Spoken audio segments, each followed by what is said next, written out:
Welcome to I Am That, Chapter 17, The Ever-Present.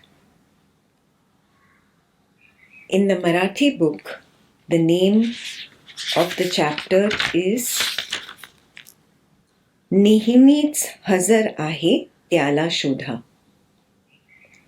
Search that which is ever present.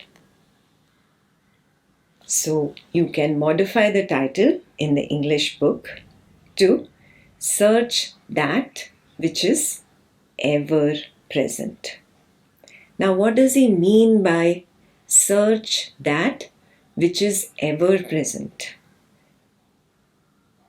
Is this body, mind, personality ever present? No, it is only available during the waking state. It is not there in the dream state and the deep sleep state. Yet, I, the awareness, am there in the dream state and the deep sleep state. Similarly, the body-mind personality that is available in the dream state, is it there in the waking state? No, it is not. Neither of these personalities are available in the deep sleep state. Yet, I, the awareness, know that there is absence of experience in the deep sleep state. So, Nisargadatta Maharaj is encouraging us to go beyond this body-mind personality in which we keep getting stuck and recognizing that field of awareness in which this world, along with this body-mind, appears and disappears in the waking state. He is urging us to recognize that field of awareness in which a dream body and a dream world appears and disappears in the dream state. And he is urging us to recognize that field of awareness in which there is complete absence of the waking experiences as well as the dream experiences. I, the awareness, am the only ever present in the waking state, in the dream state, and the deep sleep state. I hope the meaning of the title is very clear. नेहमीच हजर आहे, that which is always present. त्याला शोधा, seek and find that, or search for that. Let's start the chapter. Questioner. The highest powers of the mind are understanding, intelligence, and insight. Man has three bodies: the physical, the mental, and the causal. Prana, Mana, Karana. The physical reflects his being, the mental his knowing, and the causal his joyous creativity. Of course, these are all forms in consciousness, but they appear to be separate with qualities of their own. Intelligence, buddhi, is the reflection in the mind of the power to know, chit. It is what makes the mind knowledgeable.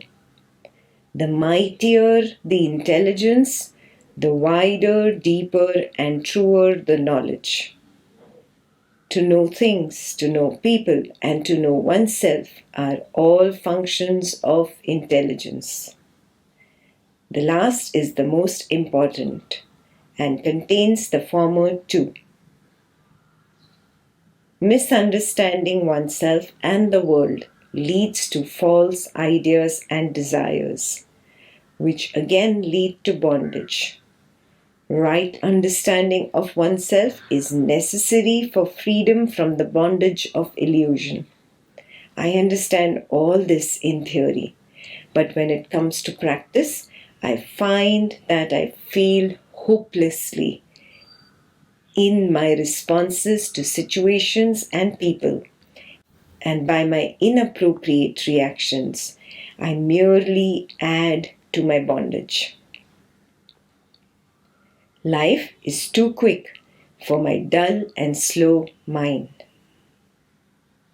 Life is too quick for my dull and slow mind. I do understand, but too late, when the old mistakes have already been repeated. Isn't this a question that arises in your mind also? That I know all this in theory, I understand all of this perfectly. Yet, when it comes to practice, this body-mind personality indulges in its old program of reacting to people, situations, and things. Despite knowing the truth, I slip and I fall. Life is too fast for me. I just cannot keep up. Don't we all feel the same? We all understand the three bodies that he mentioned. He mentioned the physical, the mental, and the causal body. In Sanskrit, their names are prana, mana, and karana sharira. These are the three bodies that you have learnt about in the past.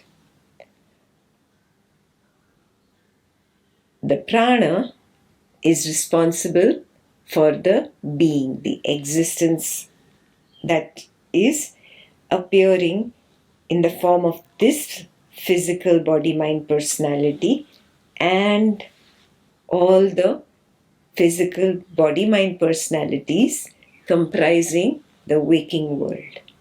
So this being is expressed. How? Through prana, the physical body. Second is mana. He says, this is the faculty that is responsible for knowing or intelligence. And this knowing or intelligence is a reflection of Chid. So where does the real intelligence lie? Not in the mind, but it is a quality of consciousness that is called Chid. Similarly, the quality of existence does not lie in this physical body and that physical body and that physical body. No. The quality lies in the Sat aspect of Brahman. So the Sat aspect of Brahman is reflected through the world of people, situations, and things in the waking state and in the dream state. The Chid aspect of Brahman is reflected. You understand the meaning of reflection. In the mirror, there is a reflection. Yes, the reflection does not belong to the mirror. So, like that only, the being Sat does not belong to the body, mind, personalities. It is only a reflection in the body, mind, personalities. Similarly, Chid is not a quality of the mind. It is only reflected in the mirror of the mind. Is that clear? So he speaks about Sat being expressed through prana, Chid being expressed through the intelligence of the mind, and Karana, causal, that which brings forth all this is nothing but the field of awareness that is beyond the body, mind, personalities of the waking and the dream state. It is that darkness of deep sleep, the nothingness, the shunyata, that is the Karana Sharira. So, effectively, I have three sharira, three bodies. Prana sharira, mana, and karana sharira. We all have studied this in the past in Patanjali Yoga Sutras, in Ashtavakra Gita, in Bhagavad Gita, right? He says, I know all this theoretically. I understand all this theoretically. I know that Sat Chid is a reflection and not the true qualities of this world. I recognize this very well.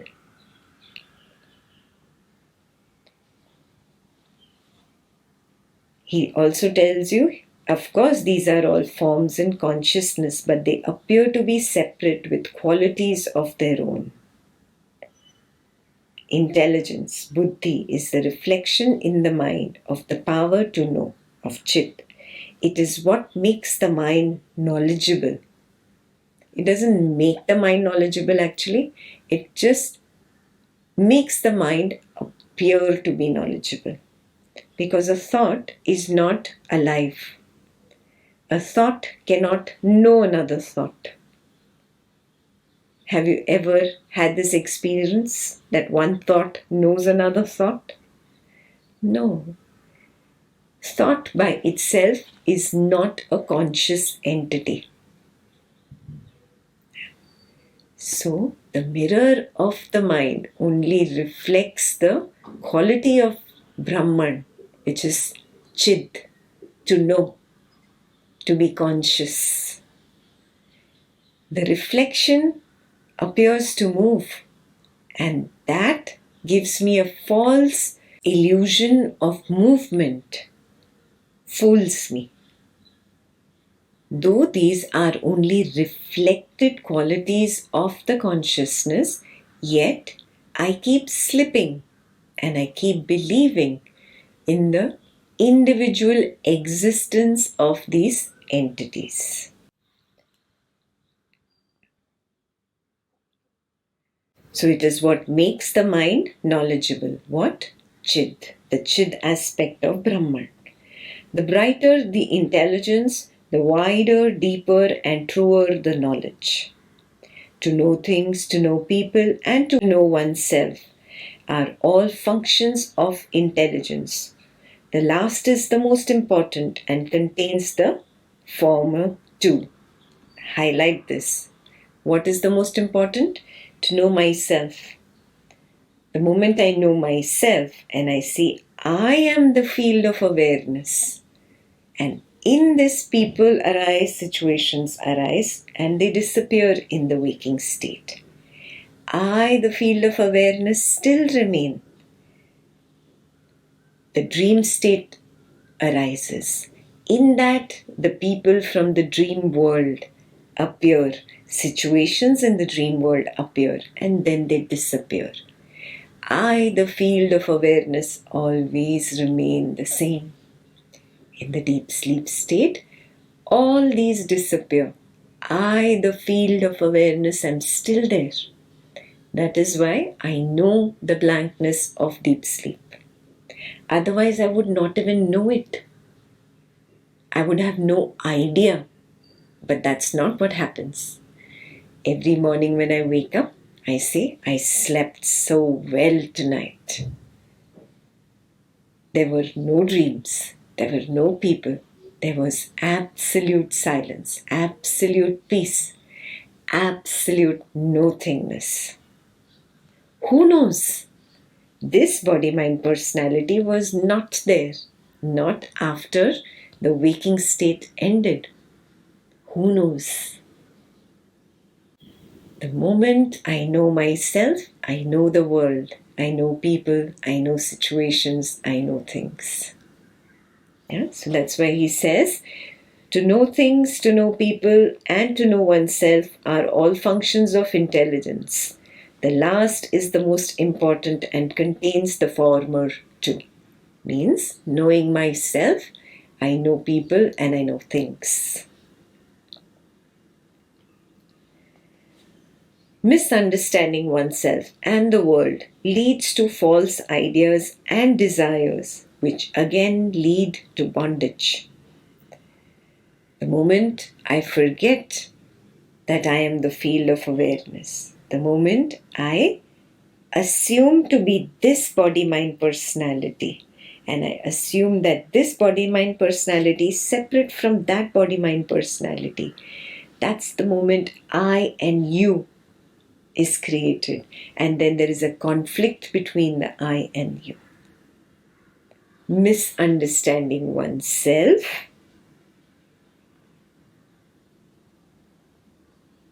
and the world leads to false ideas and desires.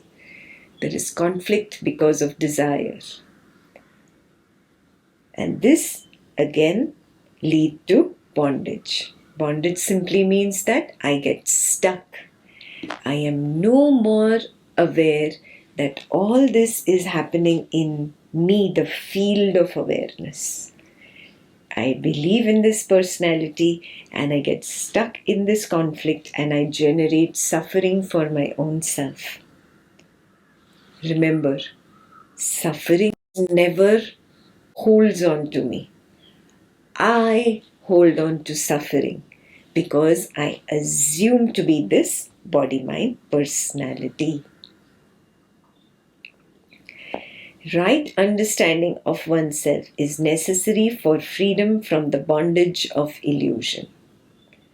The moment I understand myself and I take a step beyond this body-mind and I recognize, oh, I'm the field of awareness. I am projecting all this. If I have the power to project it, I have the power to halt the projection. Take a step back and see how simple it is. The moment I understand myself, the bondage dissolves. And then you know the question. He says, I understand all this in theory. But when it comes to certain situations, they are so slippery that I react. So, I cannot be as fast as life is. What should I do? That is his earnest and sincere question for Maharaj. So Maharaj says, what then is your problem? Why is Maharaj saying that? Because you understand all of this. You know it in theory. Your theory is perfect. Questioner says, I need a response to life. Not only intelligent, but also very quick.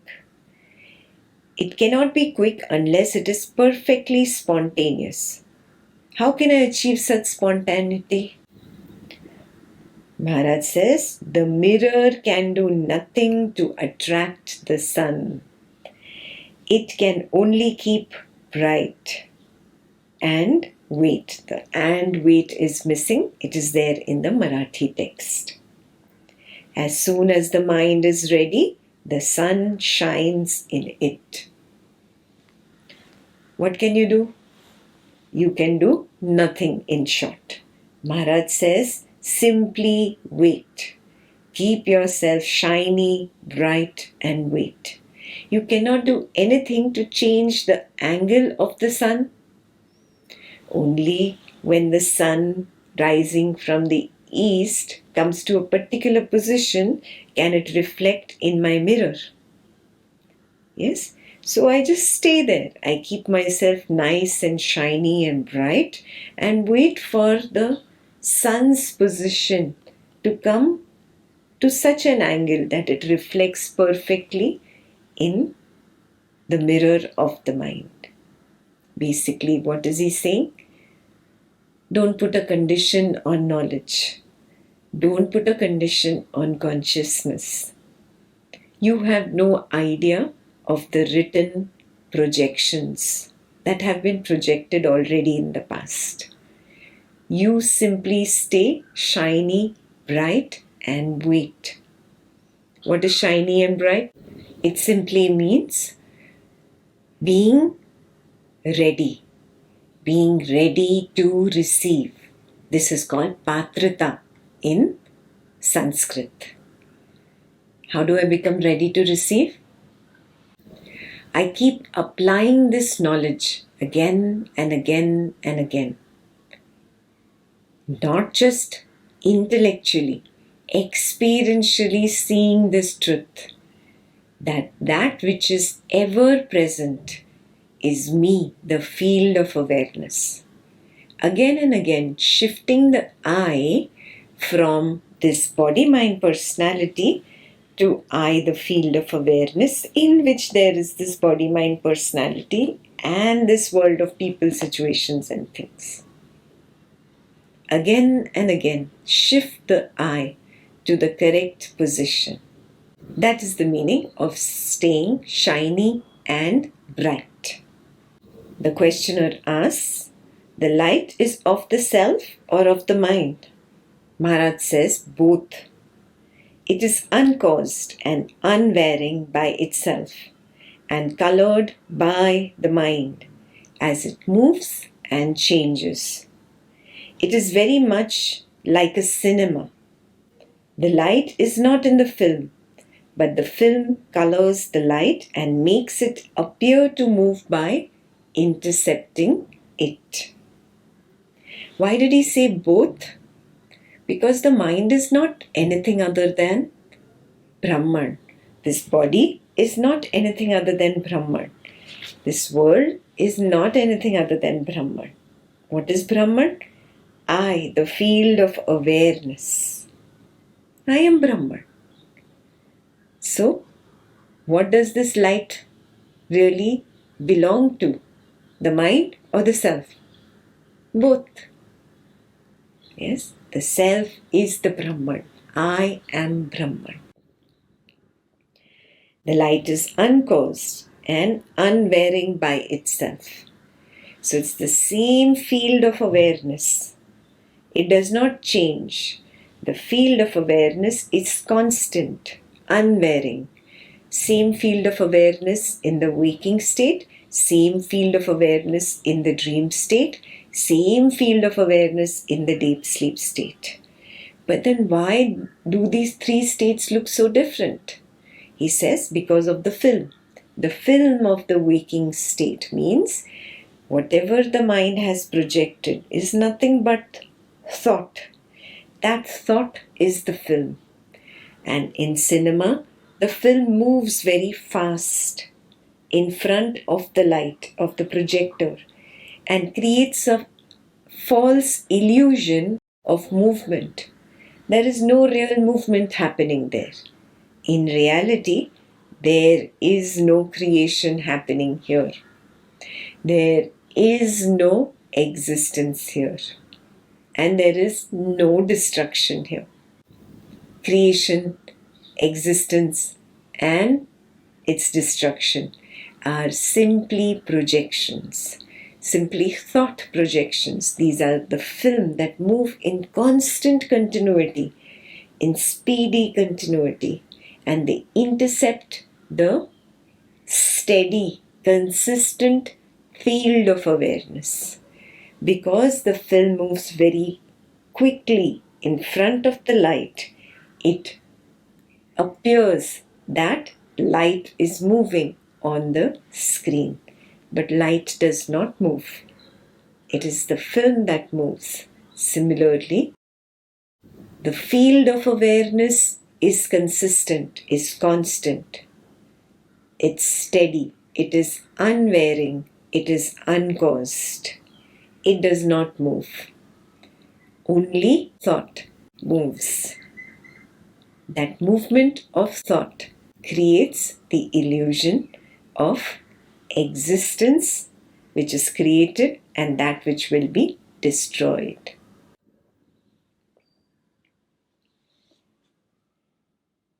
There are two lines missing here in English which I will read out from Marathi. After that Maharaj says, Manala nirmal ani shant theva, mag baki sarva apoap hoil. Keep your mind soft and silent. After that, everything will happen on its own. There's nothing else that you can do.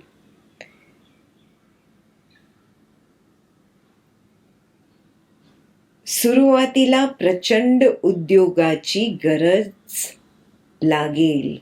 In the beginning, you will have to make a lot of effort. For what? For keeping the mind soft and silent. Why? Because till now in life, I have always been Bahirmukhi. I have always been wanting to be occupied by this projected thought, this projected film. I was so attracted by the film, I was not focusing on the light. Now that I recognize that this film is illusory, let me focus on that which is real, that which is permanent, the field of awareness. When you focus on the field of awareness, you automatically keep soft and silent, because the light has nothing else, no noise, no content, nothing that can make it noisy. You will automatically become silent and soft.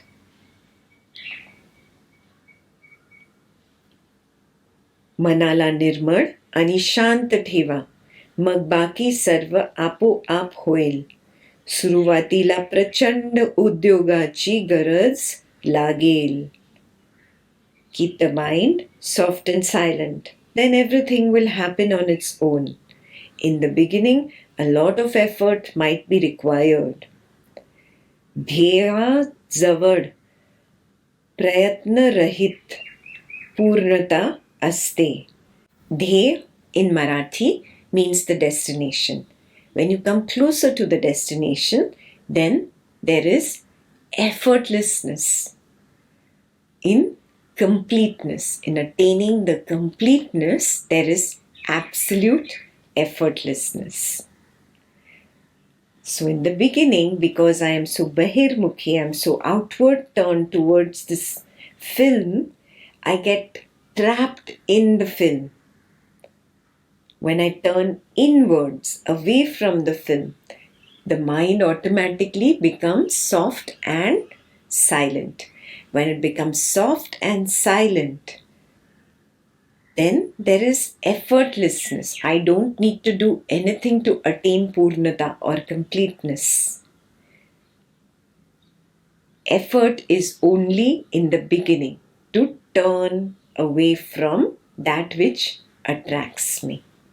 So again and again, turn towards that field of awareness that you are. That is where the extra paragraph ends.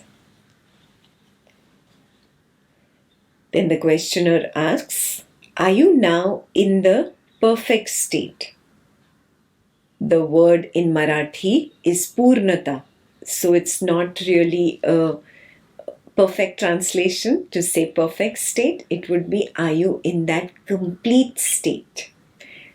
Maharaj spoke about the completeness, that once you turn inwards, then attaining the Purnata or completeness is effortless. That is why he asks, are you in that Purnata state, that completeness state?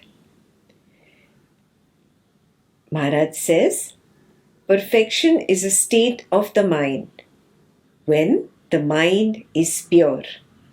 So completeness is a state of the mind when the mind is pure. I am beyond the mind, whatever its state, pure or impure. So he's saying the contents of this world are nothing but thought. Whether that thought is a pure thought or an impure thought, it does not matter, because I am the light. I am beyond the film. I am beyond the thought. Awareness is my nature. Ultimately, I am beyond being and non-being. The Marathi word used instead of nature is prakatikaran. Prakatikaran is more like disclosing something that was hidden. Yeah? So you can say awareness, the field of awareness is my hidden nature. Just like when you watch a cinema, the light is not apparent to you. What is apparent to you is the moving characters on the moving film. The light is not disclosed, is not apparent. So he uses that word instead of the word nature in English. Awareness is my prakatikaran, is my undisclosed nature, which now is disclosed to you. Now you know, now you see it. Ultimately, I am beyond being and not being. Because being means what? When there are people, situations, things, and this physical body in the waking state. I consider that as being. Then what happens in the deep sleep state when these people, situations, and things and this physical body are not there? I call it not being. No, I am there. I am here also, I am there also. So I am beyond asti and nasti in Marathi. I am beyond being and not being. Why did he say that? Because whenever somebody asks you, what is your experience of deep sleep state? You assume yourself to be this body mind and you say, oh, I was absent, I don't know. I consider as not being there. But that is a wrong understanding. How do I even know that there was no experience there? Who knows then? I know. Nobody else came and taught me that there is no experience in deep sleep. I know it from day one. How do I know? Because I am not the body mind. I am the field of awareness. I am that which is beyond.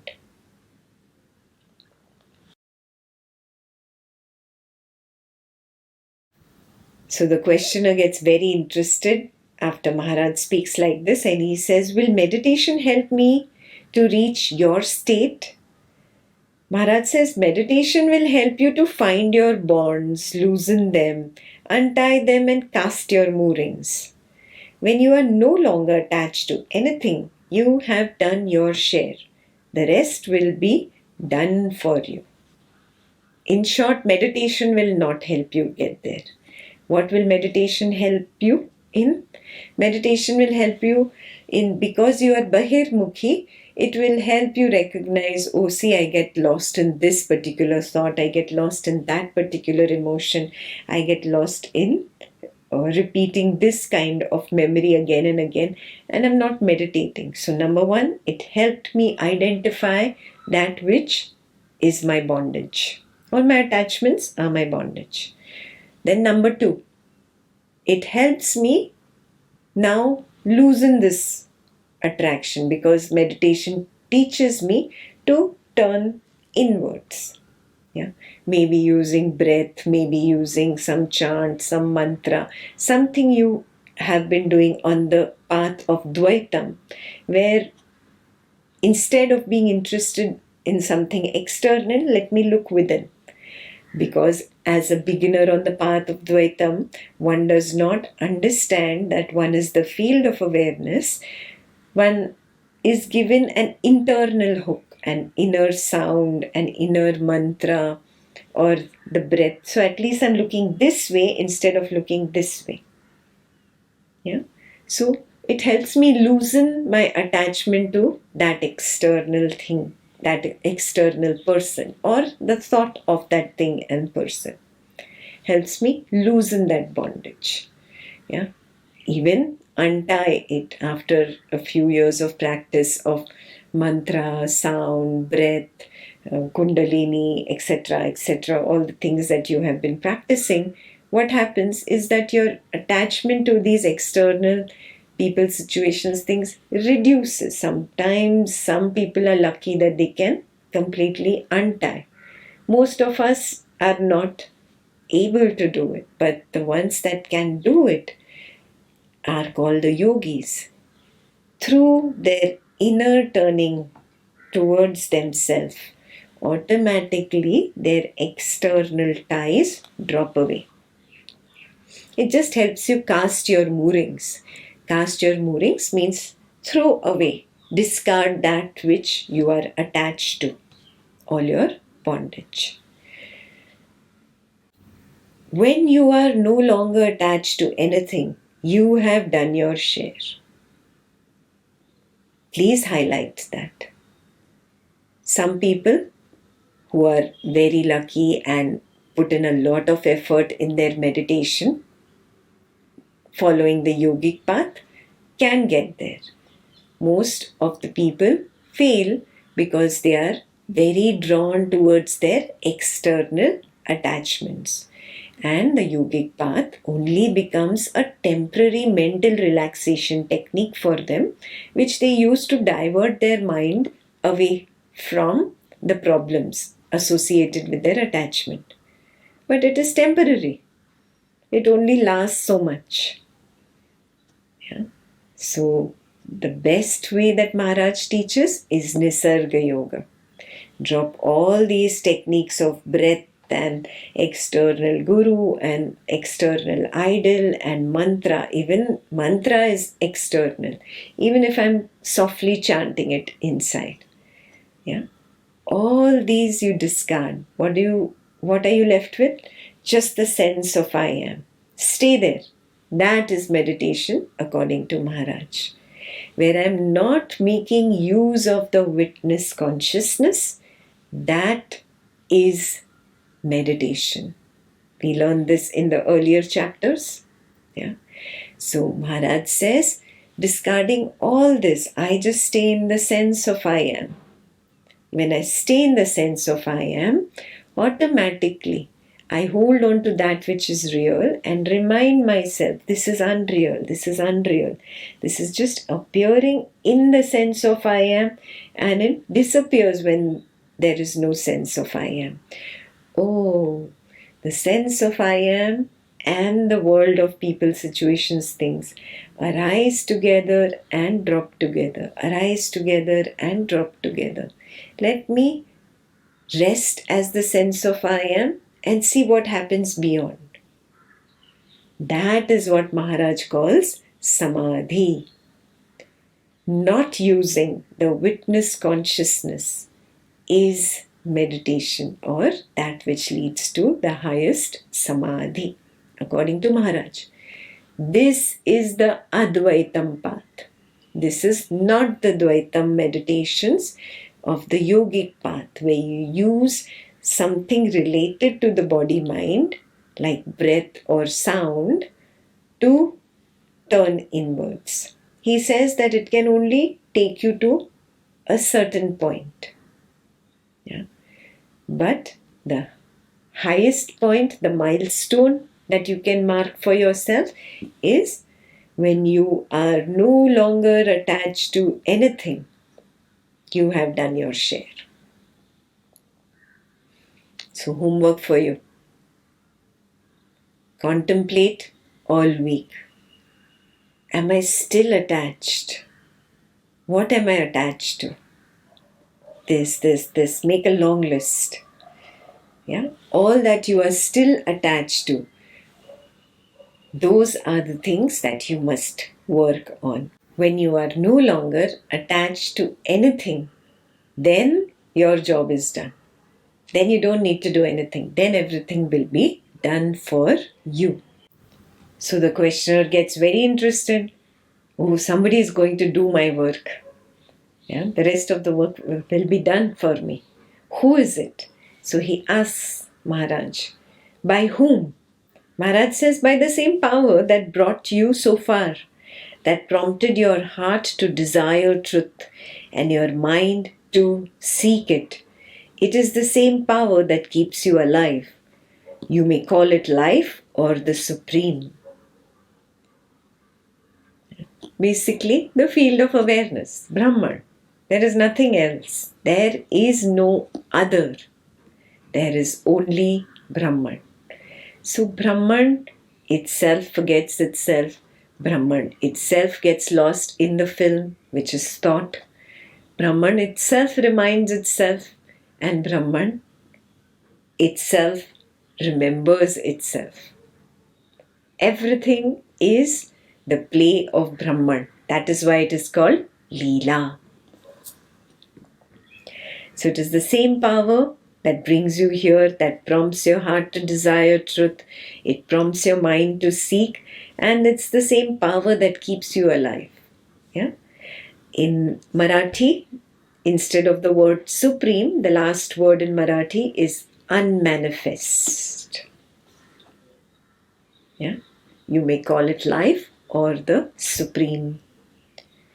So the questioner says, the same power kills me in due course. Now Maharaj says something revolutionary. He says, were you not present at your birth? Will you not be present at your death? Find him who is always present, and your problem of spontaneous and perfect response will be solved. So what is Maharaj saying? Every morning when you arise out of the deep sleep state, the body-mind personality is born. It appears every morning, and every night this body-mind personality disappears at the end of the waking state. It dies. But you, the awareness, are ever present. You experience birth and death on a daily basis.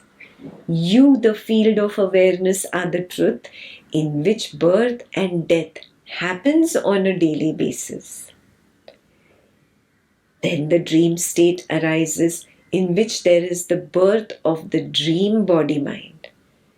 At the end of the dream state, there is the death of the dream body-mind. You, the field of awareness, remain intact, untouched. You are in your pure state of nothingness, pure state of peace in the deep sleep state. So this awareness is that which is ever present. Find that. This is the paragraph that gave the name to the chapter.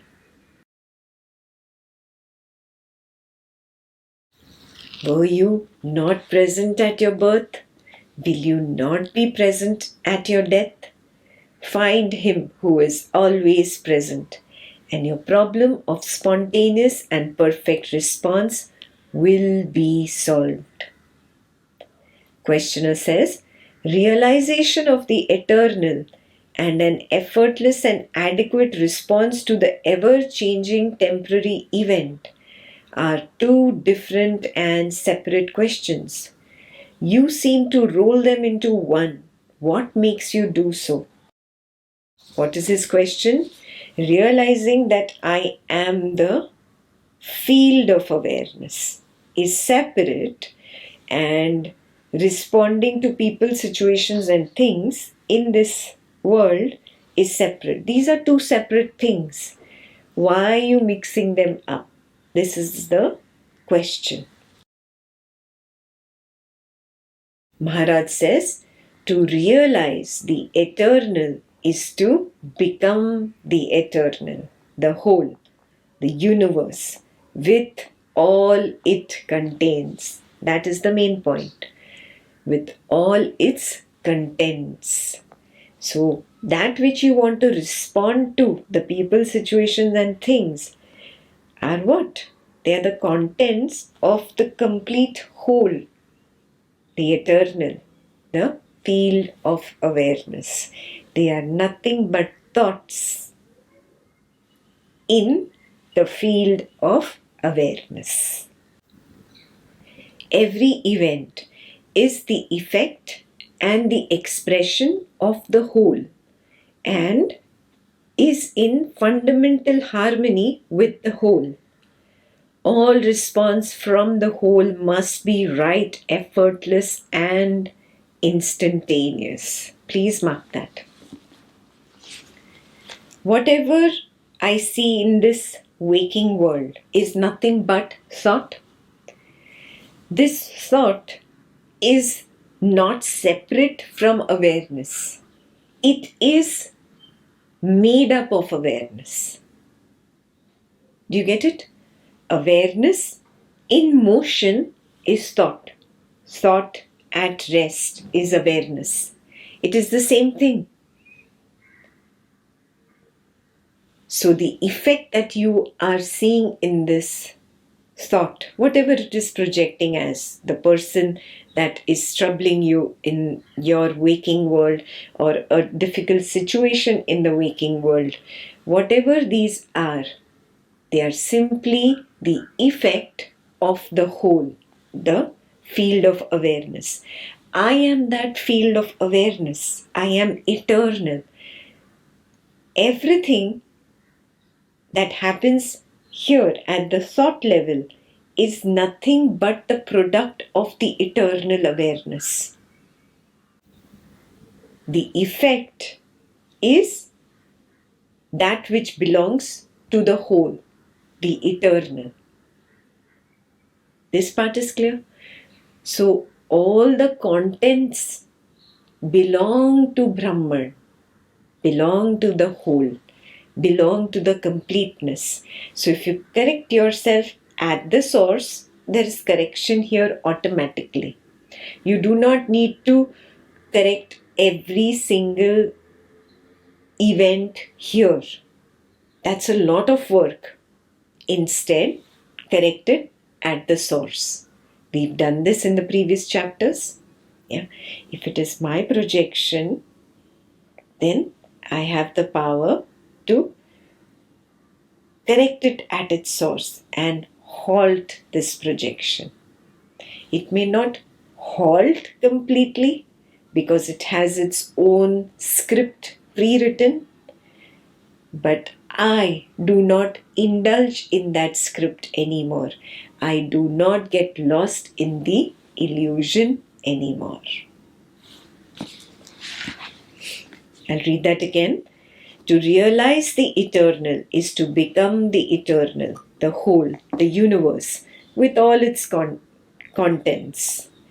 Every event is the effect and the expression of the whole and is in fundamental harmony with the whole. All response from the whole must be right, effortless, and instantaneous. So if I correct myself at the awareness level, I recognize I am this field of awareness and just maintain that stand and do not take this wrong stand of the body mind. Whatever the response will be, it will be instantaneous, it will be right, and it will be effortless. I will not have to make an effort. Now don't believe Maharaj blindly. You apply it and see. Instead of taking the stand of the body-mind personality in a conflict happening at home or at work, you shift the eye to the field of awareness in which there is this body-mind and that body-mind and the conflict happening between this and that body-mind.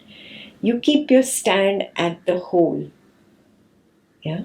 When you keep your stand here, you will see all responses are effortless, instantaneous, and right. Yeah? Do not believe me blindly. Do not believe Nisargadatta Maharaj blindly. Experiment and verify this for yourself. This is the next homework for you.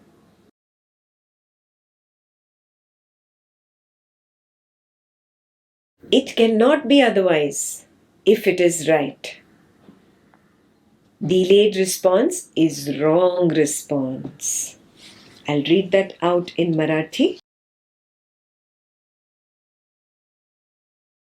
The chapter is longer in Marathi because of the elaborated explanation. योग्य असेल तर तो अन्यथा असणार नाही. उशिरा येणारा प्रतिसाद चुकीचा असतो. The right response cannot be anything other than from the level of the field of awareness. This right response comes instantaneously. It's the first thing. The response that comes after some time, ushira, delayed, that which comes after a lot of thinking and evaluating and analyzing, that response is always wrong because it has not come from the level of awareness. From the level of awareness, it's always instantaneous. We say no, पहली आवाज भगवान की, दूसरी शैतान की. The first voice is the voice of God. The second is the voice of the devil. Yeah? So always recognize that instantaneous first response. It always comes from the awareness. It is never delayed. It is instantaneous. That which you keep thinking over, mulling over, analyzing, that delayed response is always wrong. Again, don't believe me. Don't believe Maharaj. Evaluate by experimenting on this today. Next homework for you.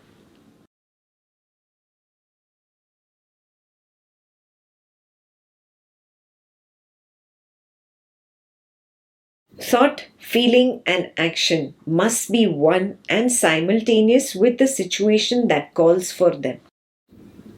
Simultaneous means what? It happens automatically in response to a particular situation. Do not jump in. Stay at the level of the field of awareness and you will see the body-mind responding automatically to a particular situation. Thought, feeling, and action happens through this body-mind complex instantaneously if I do not jump in and overanalyze. I stay at the level of the field of awareness, which is maintaining my maryada, as Maharaj has described in the past. If I maintain my maryada, stay at the field of awareness level and not jump in, I will notice that the body-mind function automatically and they do a perfect function. Their response is instantaneous. I do not need to do anything. And when I really keep the distance and observe this truth, I will see that thought, feeling, and action are one and simultaneous with that particular situation. Experiment and verify this in your own daily routine. Questioner says, how does it come? Maharaj says, I told you already, find him who was present at your birth and will witness your death. Questioner says, my mother and father? He's confused. He's not very clear. So Maharaj says, yes, your father and mother, the source from which you came. To solve a problem, you must trace it to its source. Only in the dissolution of the problem, in the universal solvence of inquiry and dispassion, can its right solution be found. If you have a problem, what do? You trace it to its source. What is the source of the problem? Oh, not that person, not this body-mind person. No. What is the source? From where does thought arise? Any thought. pure thought or impure thought. The source is the field of awareness. Trace it to that field of awareness. Any problem can be resolved only by tracing it to its source, the field of awareness. And to do this, what do I have to do? I have to do inquiry. This little process that I did right now. Oh, is that person the problem, or is this body mind the problem? This is inquiry. Yeah. Then I needed dispassion to go away from the conflict between these two persons. Yes. And that dispassion helped that question simply dissolve and disappear into that field of nothingness. Only when the thought, that question, dissolves into the universal solvent, means the field of nothingness, then only can the right solution be found. Clear? That completes the chapter.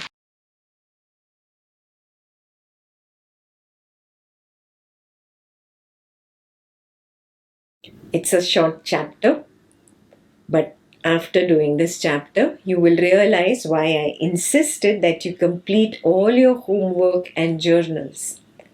If all your homework and journals are up to date, then you would have come up with exactly the same question that this questioner came up with.